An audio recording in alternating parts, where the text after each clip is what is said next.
Folks, something very serious has happened in Queensland, Australia.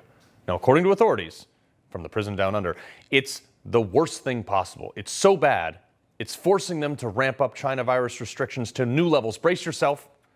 Here's Queensland's Health Minister, Yvette Daff, Fauci's spirit animal. I can advise that we have one new community case in Queensland. This person is a close contact of the person we identified yesterday from the aviation training facility. Right. You heard that right. Just one. Not in the hospital, not dying, just a positive case. They'll probably be fine. But hey, let's, send the whole country into panic again. Let's shut it all down. And according to the China virus alarmists, they have to take immediate action. So what these two new cases mean is that we will be extending immediately the directive in relation to mask wearing. Okay, brace yourself, folks. There's a little over 500,000 people in the Gold Coast in Australia, and now because of two cases, again, not in the hospital, not dying, just cases, it's cause for panic. They're extending the mask mandate. You'd think this is a comedy sketch, but it's real. So, joining me now to discuss is a professional soccer player from Australia, Nelly Yoa. Nelly, welcome to the program. Oh, thank you for having me. Good to be with you. So, I gotta say, Australia has essentially turned into a modern-day prison site. I mean, we know its history, obviously, with Great Britain, but however, people are getting locked down, sprayed with pepper spray for daring to go out without putting a face diaper on. What the heck is going on down there?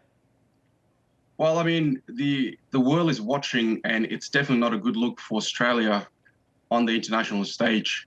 Our beautiful country has been turned upside down. Australia's greatest reputation has been tarnished. What we're seeing is extraordinary police brutality, violence against ordinary unarmed citizens. Now, this is a reflection of poor leadership from both government. Our citizens feel like their voices aren't being heard. So they've come out and protest. Now, these protesters, they are freedom fighters. They are not anti-vaxxers. They're fighting for our rights. Right.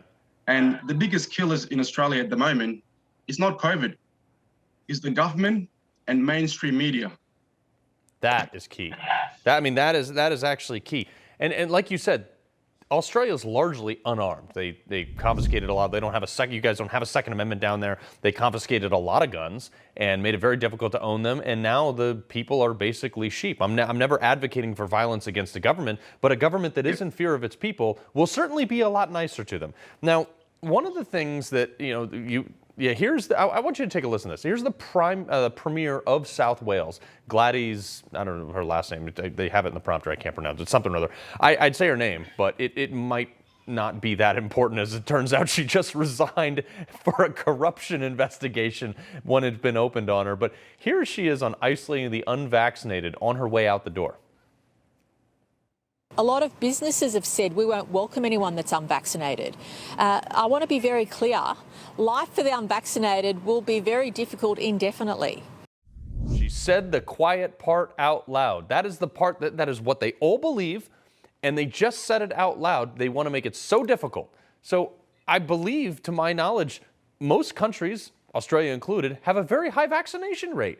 So why are they pushing this so hard and trying to punish people who have maybe these natural immunities, maybe just don't want to get it? Well, this is about a power grab. You know, we're dealing with a government that is addicted to endless lockdown.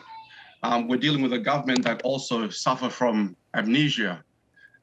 This is a government that is clinging to power desperately, and they're trying to force something on people that should be a choice. Now, vaccination should be a choice. We live in a country that is supposed to be a free country, but yet that we're being forced to do something that we don't want to do.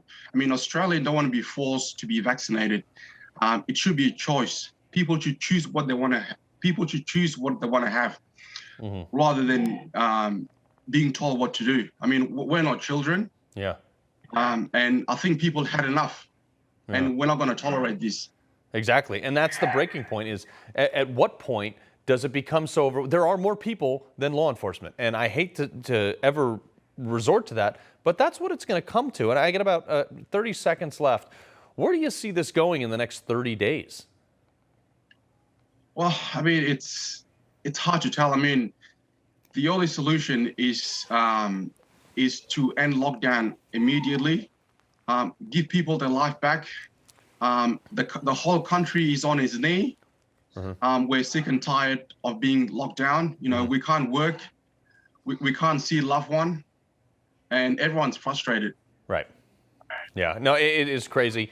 I wish you the best of luck down there. I really hope that the government down there wises up a little bit and just takes their foot off the neck of the Australian people. Nelly Yoa, we appreciate your time. Stay well. Thank you for having me. Have a good day. All right.